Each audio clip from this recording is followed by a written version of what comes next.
fight the corporate state against all forms of control. We retaliate. We're not asking questions, we're making demands. Get out of my way, get off of my land. I wanna free all humanity. I don't wanna be a political prisoner. I wanna free all humanity. I don't wanna be a political prisoner. I wanna free all humanity. I don't wanna be a political prisoner.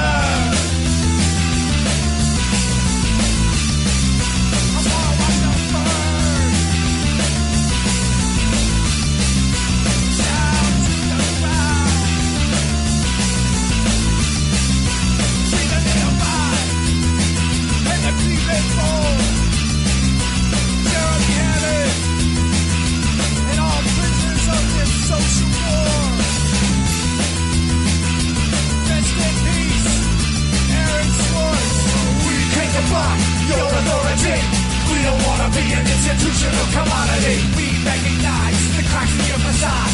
We don't believe in your patriarchal God.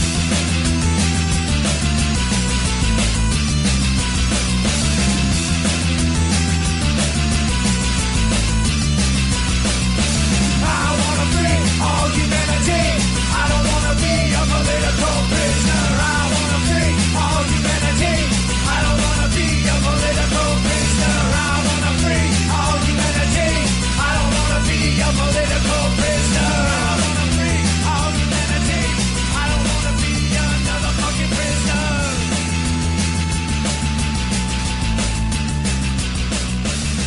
Amnesty is an inherently defeatist position to take, one that's contingent upon surrender in order for prisoners of war to be released.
Assume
Okay, here we go.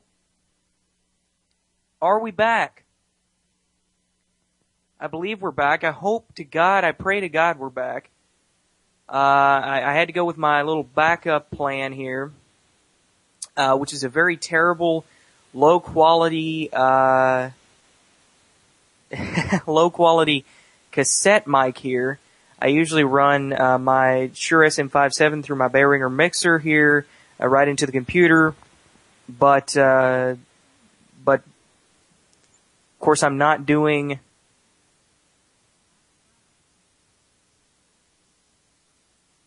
Okay, I just heard the playback, so we are back.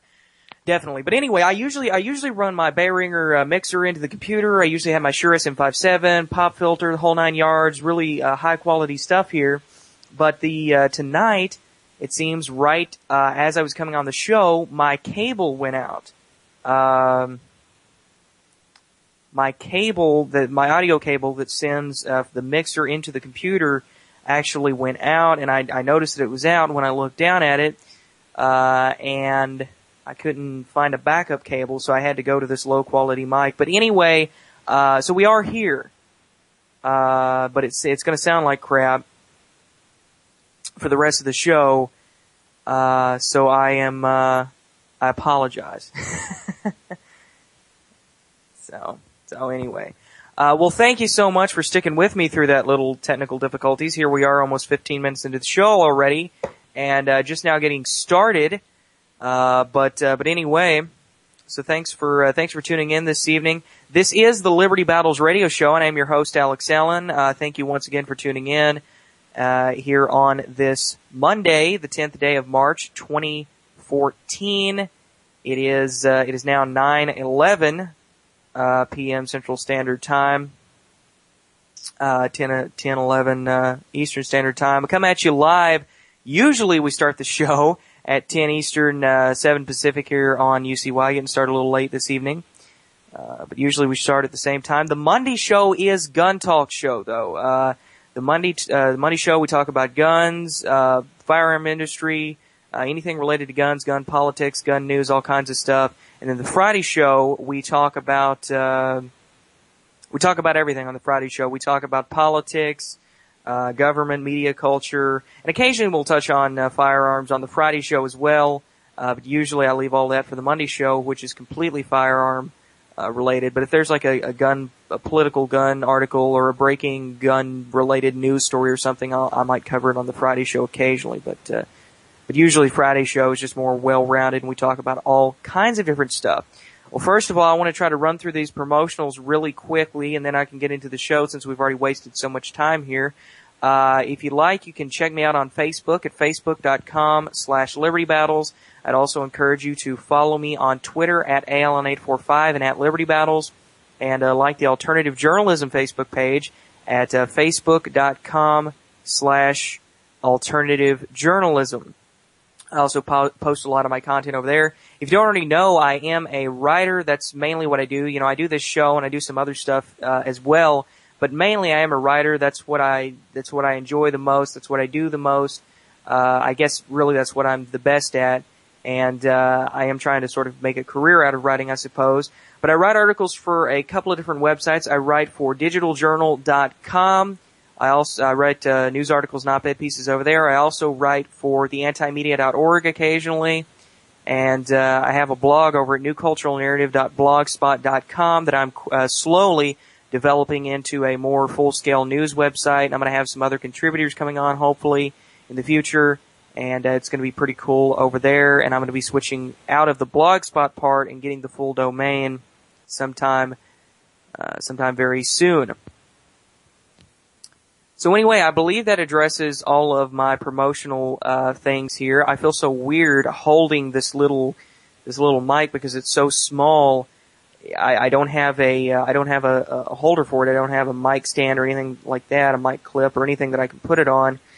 So I feel weird. I'm going to be holding the microphone throughout the entire show this evening, but this is just weird.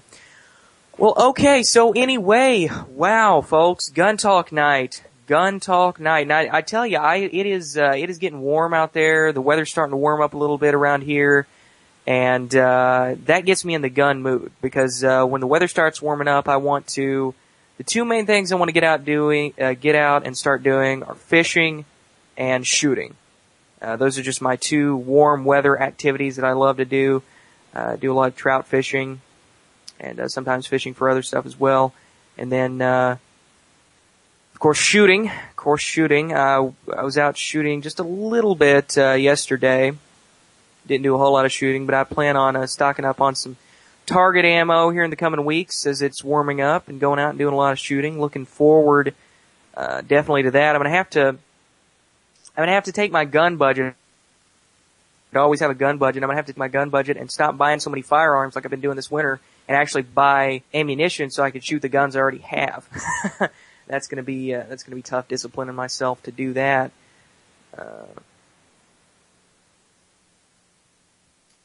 But definitely excited for the warmer weather. I mean, it was in the 60s today here. That is, and it's been all winter.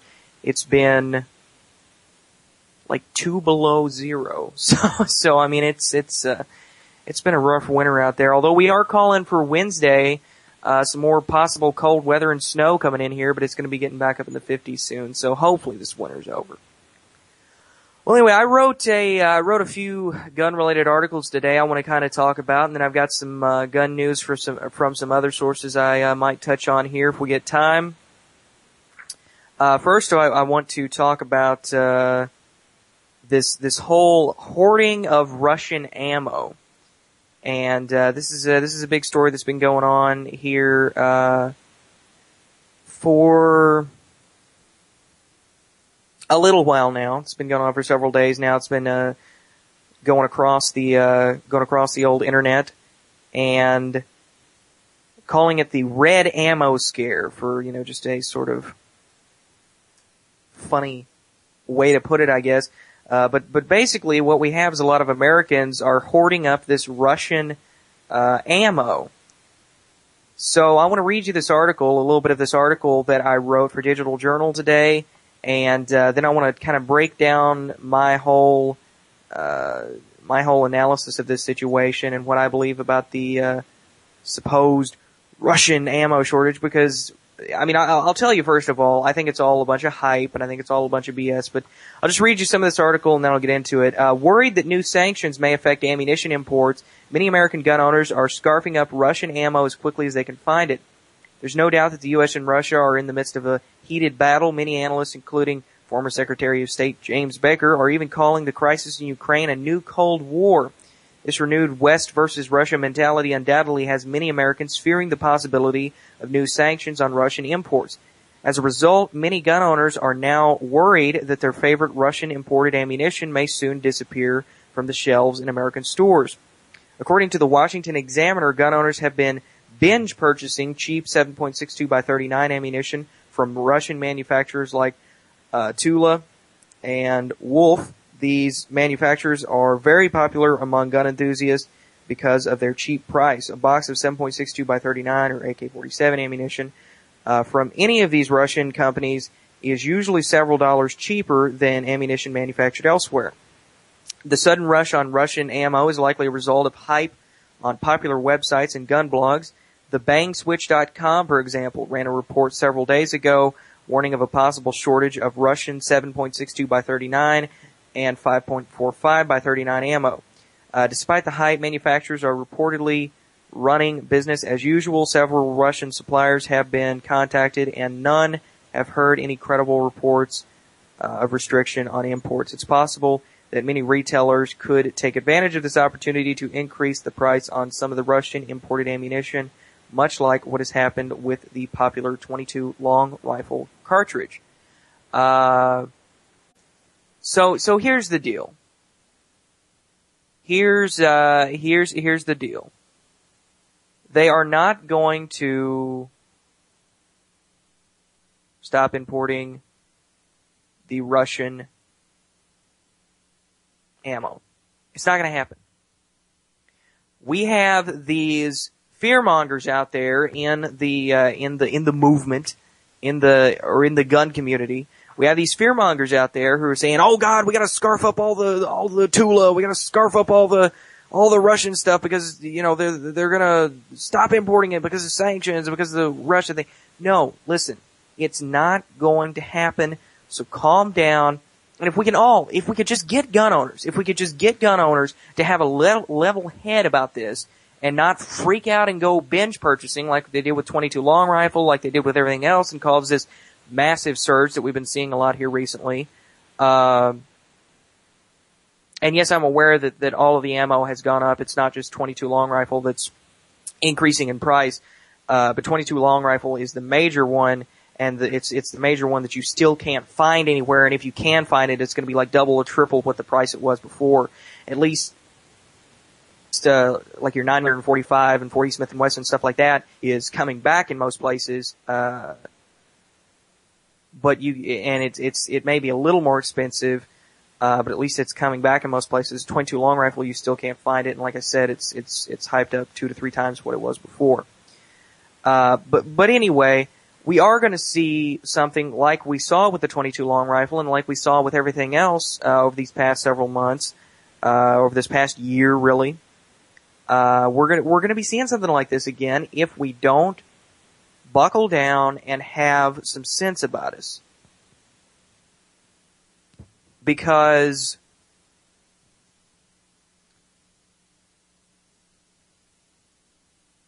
folks, here's the thing. We do have fearmongers in the gun community, just like we have fearmongers elsewhere. And they will continue to hype this up, and around every corner, if we have something happening that they think they can tune into, they're going to say, "Oh my God, get all the guns and ammo you can right now because this is it. This is going to be the apocalypse. This is no more guns and ammo are going to be on the shelves. We're not going to be able to get them, and this is going to happen. Everything's going to happen." And I mean, it's just absolutely ridiculous how every corner we turn, there's always someone saying and encouraging people to buy up all the ammo. Well, of course there's going to be ammo shortages. Of course there's going to be gun shortages. Of course there's going to be shortages of these things. And of course there's going to be price gouging, and prices are going to skyrocket, and everything's going to go up, and everything's going to be ridiculous. And it's going to make it that much more difficult on everyone. Of course that's going to happen if we keep doing this, if we keep freaking having these surges because we're so paranoid about stupid stuff like Russian ammo not going to be able to hear. And the worst case scenario, the Russian imports don't come in. Well, you can still buy 7.62 by 39 ammo, folks. It's not like you're not going to be able to buy any ammo for your AK, alright? You can still buy ammunition for your AK. There are thousands of other manufacturers in different parts of the world. You don't just have to rely on Russian. Yes, the Russian stuff, the Tula and the Wolf, that kind of stuff, there's several other little Russian manufacturers, but Tula and Wolf are the two major ones. If that stuff definitely is the cheapest, but it's only by a few dollars, and worst case scenario, you're going to have to pay a few dollars more for the Remington or the whatever else.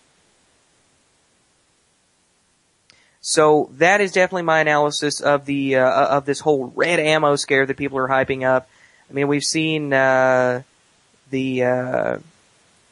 SHTFplan.com or something like that. They were doing a report on it and saying, basically it's the apocalypse and this is going to happen and we got to scarf up all the Russian ammo. And then, of course, Infowars.com picked it up, and then it went viral after that. And, I mean, people, we can't be hyping this up anymore and saying, oh my God, around every corner we have to buy up all the ammo, because then there's going to be, that's exactly what they want to do. The gun grabbers, they want to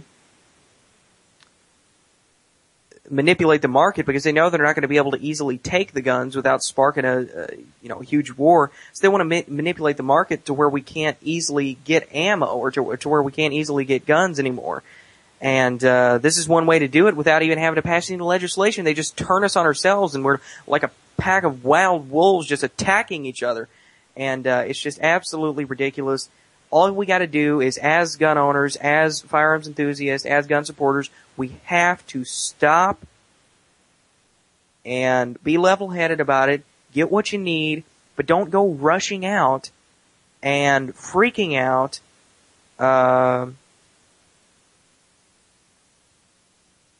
thinking that you're not going to be able to get any more 7.62 by 39, because it's just absolutely not true.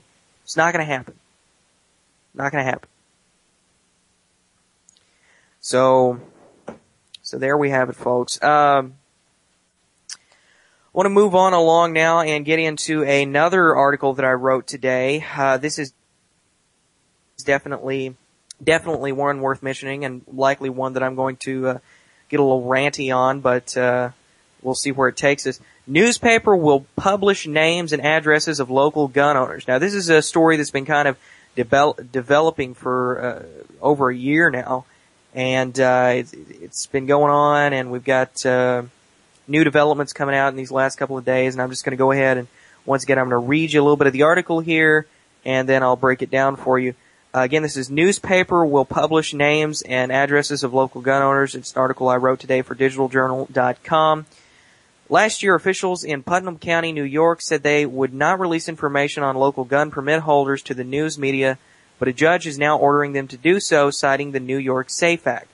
New York gun owners were outraged in December of 2012 when the Journal News published an interactive Google map with the names and addresses of local permit holders. Following the Sandy Hook Elementary School shooting, the news organization asked the New York counties of Westchester, Rockland, and Putnam to release information on local gun permit holders via a Freedom Information request. Westchester and Rockland counties complied with the request, but Putnam County refused to release the information. I cannot live with myself if one Putnam pistol permit holder was put in harm's way for the sole purpose of selling newspapers, said Putnam County Clerk Dennis Sant, who questioned the morality of releasing such information to the public. Sant's desire to protect the gun owners in his county has only gone so far, however.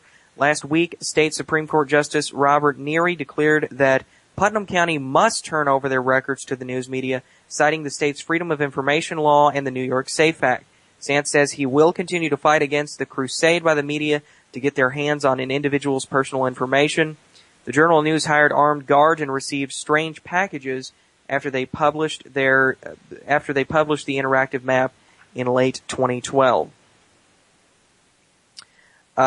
So here is definitely a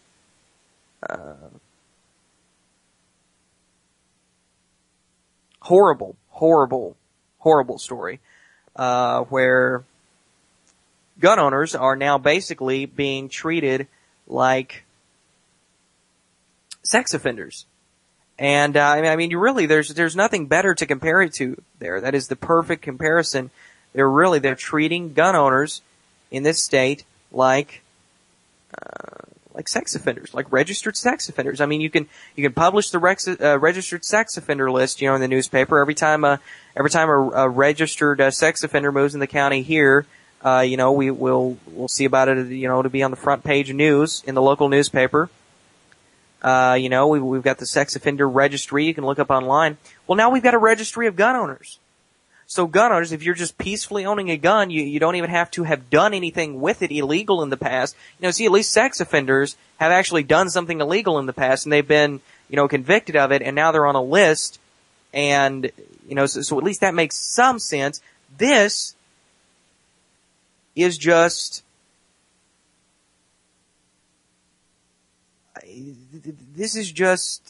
absurd. You don't even have to have done anything wrong with your gun in the past. A person with no criminal record who just owns a firearm, is in possession of a firearm or in possession of of just a carry permit. You get your name plastered all over the front page news here in the local newspapers. And, this is just absolutely absurd. And this is wrong for a multitude of reasons. I mean, one, we have the basic moral issue here. We have the basic treating gun owners like pedophiles, treating gun owners like sex offenders when they haven't done anything wrong. We're getting this whole mentality that you're bad just for owning a gun. So it's hyping up that agenda. And this is and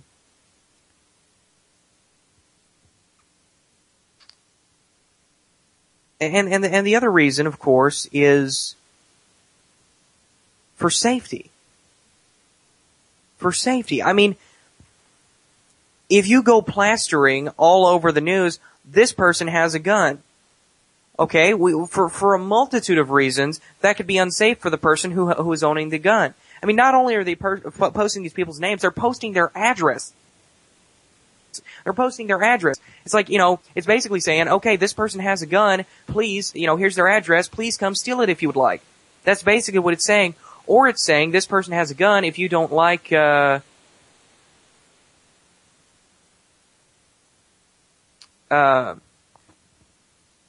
you don't like guns, here's the place to go blow up. Because yes, most people who are against guns, most people who are anti-gun, who want to ban the guns, there are some people who actually legitimately believe that guns legitimately need to be banned or restricted to a certain degree because they actually believe it will help society. And I can at least tolerate those people, and I can at least have a, simple conversation with them. But most of the people who want to ban the guns are actually, total, just authoritarian at heart, and they're actually violent. They have this whole image of being, oh, we're trendy, and we're all about safety and security, and we want people to be safe, but in the inside, most of them, if they found out that you own a gun just because they don't like guns, they would come burn your damn house down. And this isn't an exaggeration.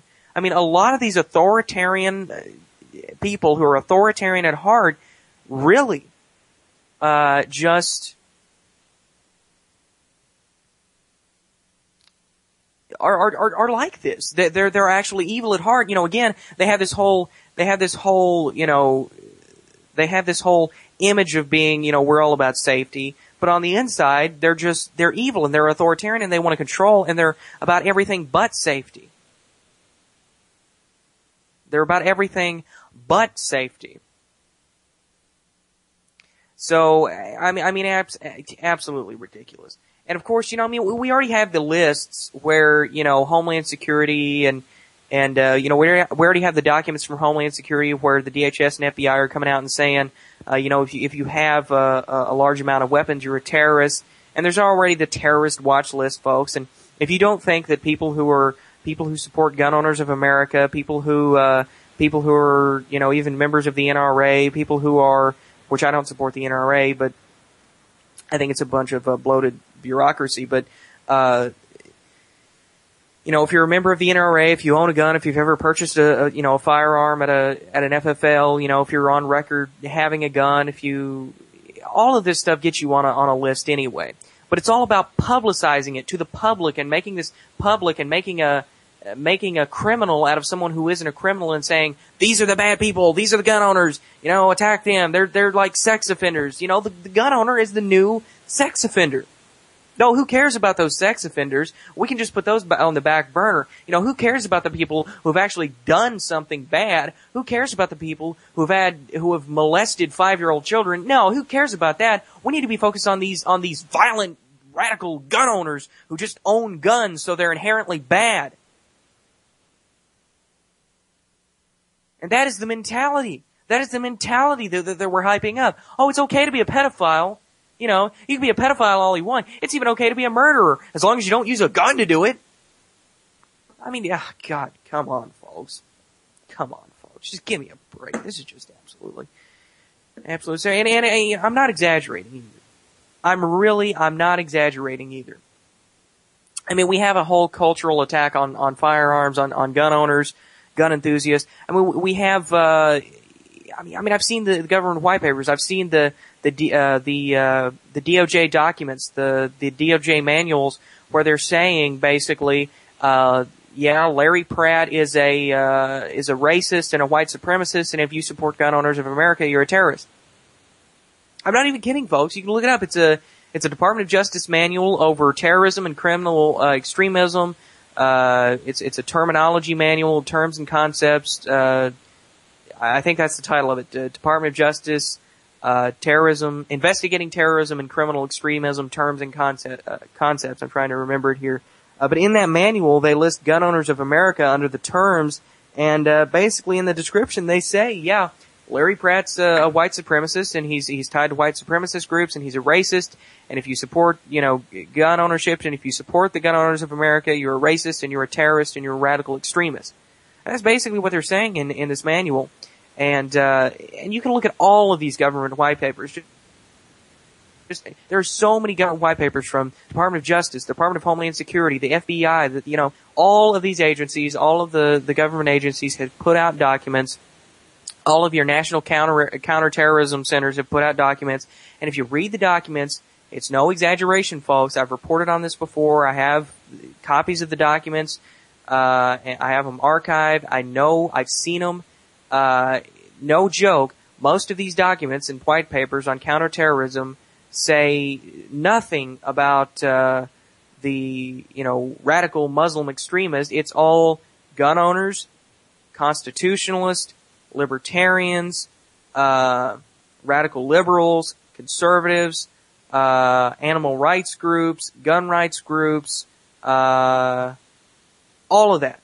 All of that stuff is the new terrorist. That's the new terrorist, and that's all it is in the NCTC, the National Counterterrorism Center, in the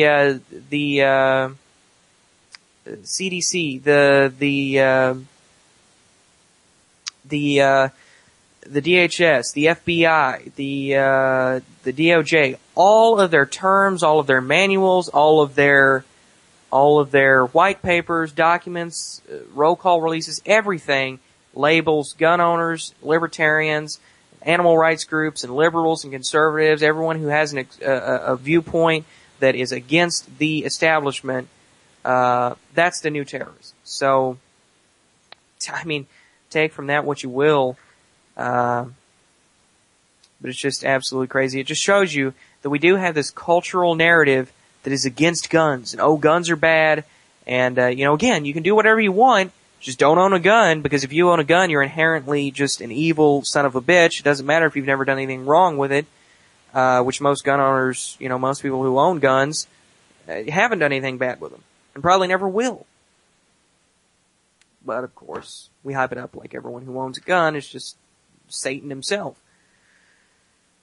So, anyway, I'm gonna get off that article, get off that topic, and switch gears here a little bit before I just completely rant for the rest of the show.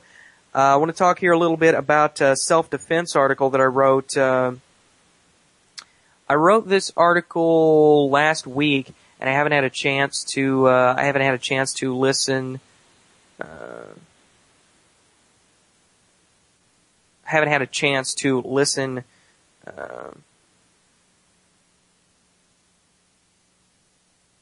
or to talk about this article on the show yet.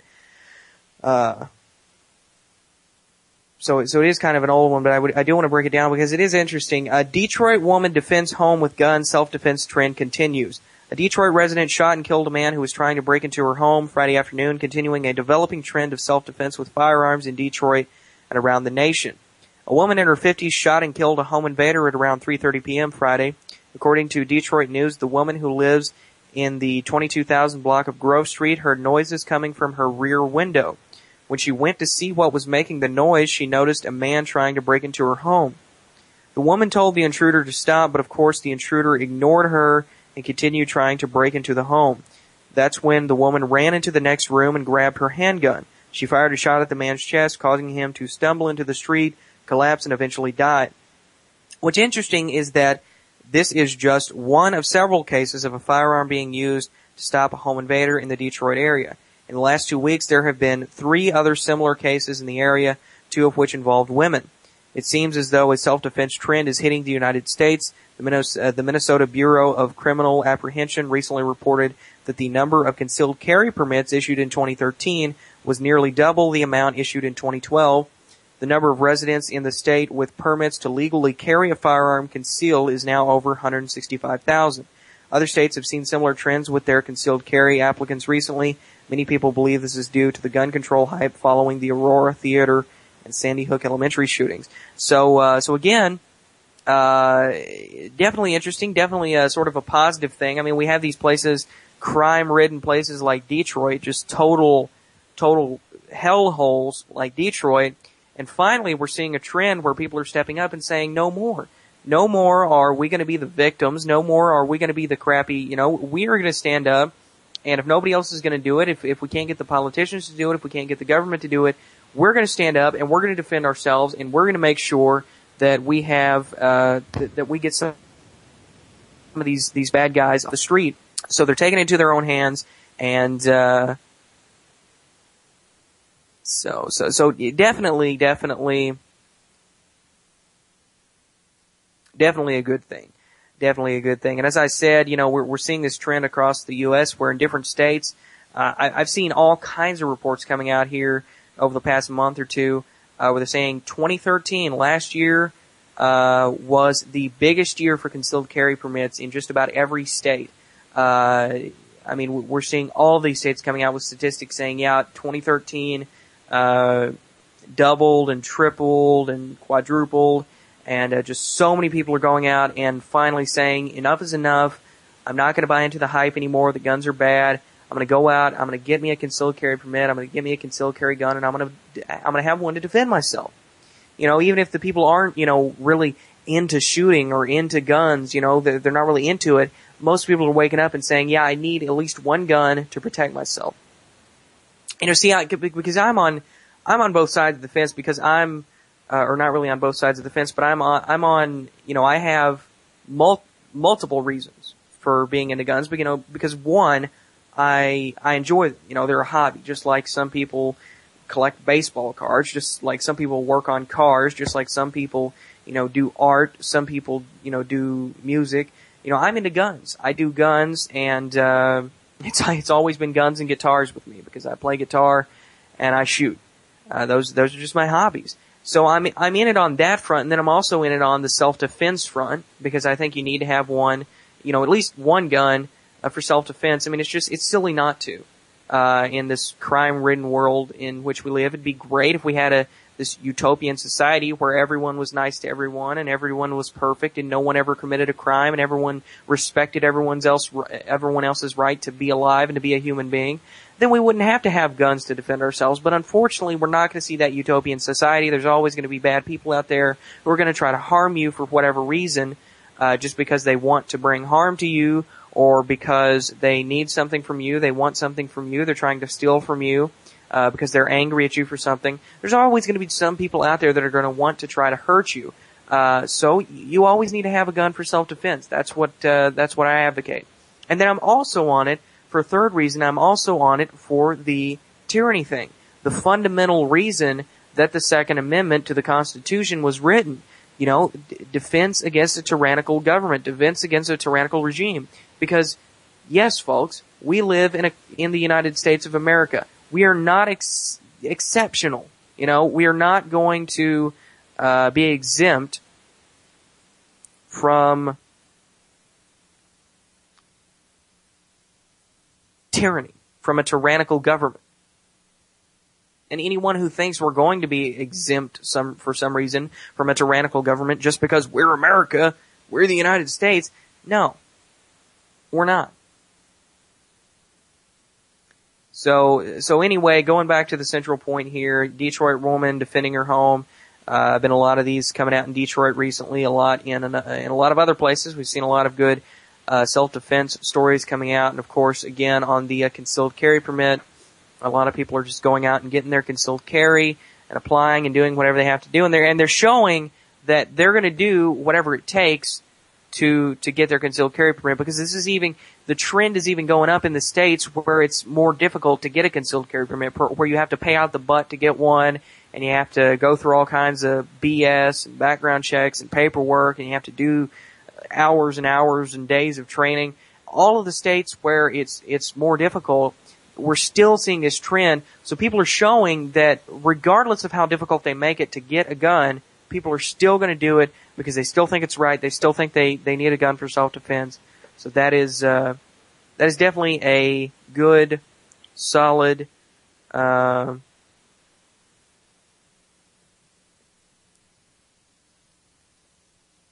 that is definitely a good, solid thing for the gun culture, the gun movement, the gun industry, everything gun related. I want to answer a question here. I keep forgetting to answer it in between articles and things. I saw a question earlier in the chat. Someone was asking me if I reload, and I don't at this point in time. I don't do it simply because I just prefer to go out and, buy the ammo myself. It's just easier just to go out and get it and do it, because a lot of times with reloads, you're talking about finicky stuff, and I don't know. I just don't, I don't like taking the chances when it comes to that stuff.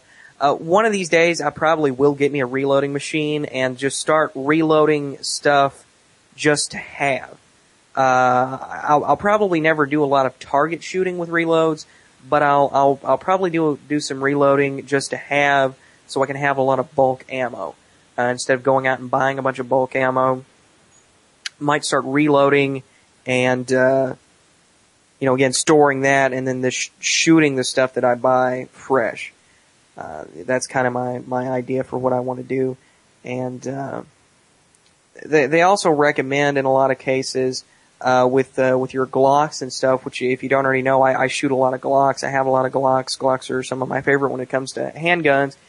And, they actually recommend with a Glock, if you're going to be shooting a lot of steel case stuff, or if you're going to be shooting a lot of reloads, or, any sort of finicky ammo like that, they recommend you get an aftermarket barrel. They recommend you don't shoot, ammo like that, through the factory barrel.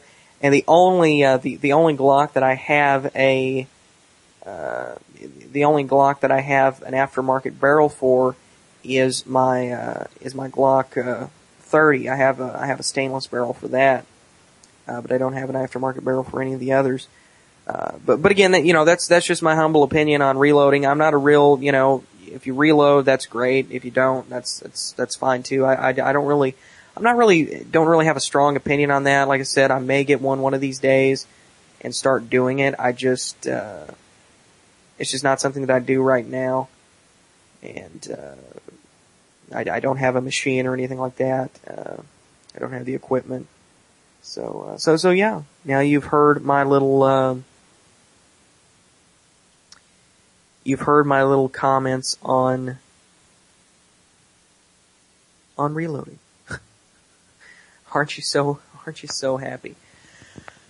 Oh goodness, folks. Well, here's an interesting story for sort of the gun industry. Glock is filing a lawsuit against an airsoft vendor, because they made some replica pistols. Now this is kind of interesting, that they're filing a lawsuit against a major airsoft vendor, Airsplat, for selling unlicensed replicas of Glock pistols in airsoft form. They filed 11 charges against Airsplat that run from patent infringement to trademark infringement, false advertising, all kinds of stuff.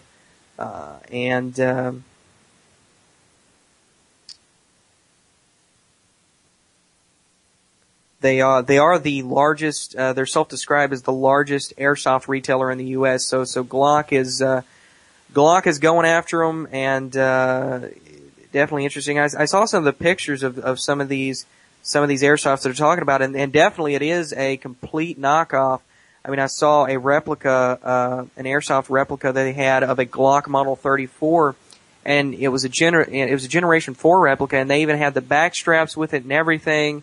I mean, completely down to the last detail, just an airsoft replica of the Glock. So I could understand, it even had the Glock emblem and everything on it. So I can understand why Glock would be a little PO'd about this.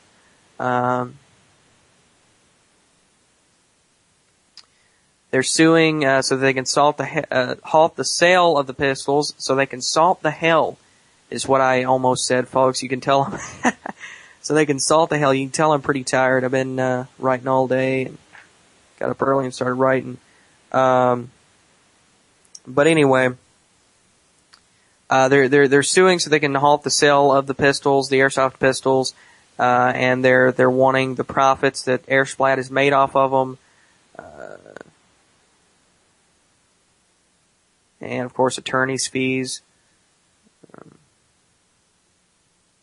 And they're also asking that all of the replicas be turned over to Glock for destruction, and also the manufacturing materials.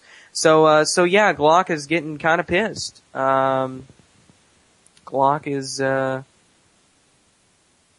kind of pissed off at them, and I like Glock. I really do, and I want to. We've only got about 10 minutes left on the show here, and I don't really have enough time to get into another major story or anything. So I guess I'll take the last 10 minutes here to really explain my views on Glocks, because a lot of people are against Glocks. And I was actually having a conversation with a buddy of mine the other day about Glocks, because he's not a big fan of Glocks. He doesn't like them, and of course I do.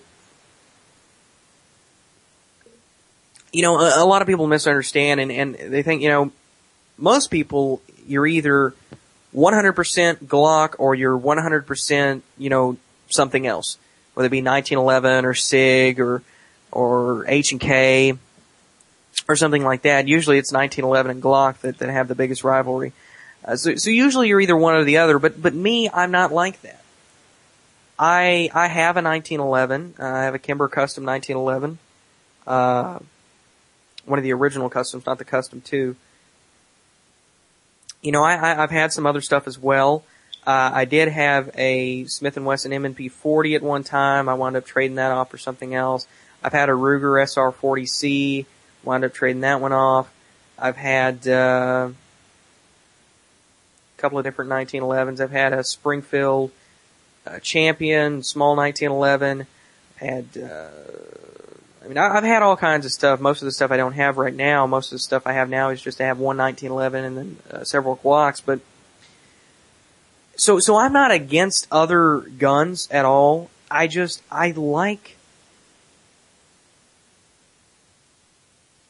like Glock because it works for me. And really, it's going to be different for everyone else. People have asked me before, do you recommend a Glock, people who know me, who know that I'm into guns, people have asked me before, do you recommend a Glock, do you recommend this, do you recommend that? And, I can't really say, because it's all about your hand, the way you shoot, everything. You're going to have to take so many different factors into account, and really it's just whatever you're more comfortable with. If you're more comfortable shooting a 1911, if you're more comfortable shooting a SIG, if you're more comfortable shooting an H&K, or a Beretta, or, whatever you're more comfortable shooting, personally, I like Glocks because I tend to be accurate with them, and I also, I think they're durable. I think they're some of the best made handguns out on the market. Now, you could argue, that, like the Smith & Wesson M&Ps, are basically a better made version of the Glocks, that they're basically the same thing, except they're a little heavier built, they have the stainless slide and everything like that. And, I'd be inclined to sort of agree with you. But Glocks are just really the standby, and I think they're durable, they're accurate, they're tested, and they're well,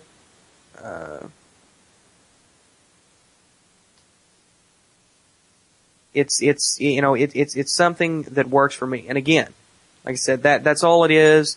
And, like I said, some people can't shoot Glocks. Some people pick up a Glock and they can't hit the broadside of a barn with it. And, I understand that, that's fine. It's whatever fits you best. I'm in the middle, I shoot 1911s pretty well too. Pretty decently. I'm not a perfect shot or anything by any means, but, I've grown up around guns, so I've gotten where I'm pretty decent. But I can shoot a 1911 pretty well, and, I can shoot other stuff pretty well usually. Springfield XDs, I can kind of shoot them. Smith & Wesson M&Ps, I can kind of shoot them pretty well. But Glocks, I just always wind up doing my Glocks. I mean, I bought a brand new Glock 19 the other day, and I was shooting some of the first shots I fired through it. I was out test firing it on my little range I have set up out back, and some of the first shots I was firing through it, brand new Glock 19, I was shooting at about 7 yards, which is about the standard. It's about usually where I usually shoot from. I was shooting pretty rapidly, not extremely fast, but, just pretty rapidly. I wasn't really taking a whole lot of time to line up a shot, just shooting one right after the other. And I got probably 6 in the same hole, and then about a half inch away from that, I got a double. So, I mean, for shooting fast at 7 yards, some of the first shots fired through that brand new gun, hadn't even shot it a lot. I mean, I'll take that any day of the week. I'll take that any day of the week. So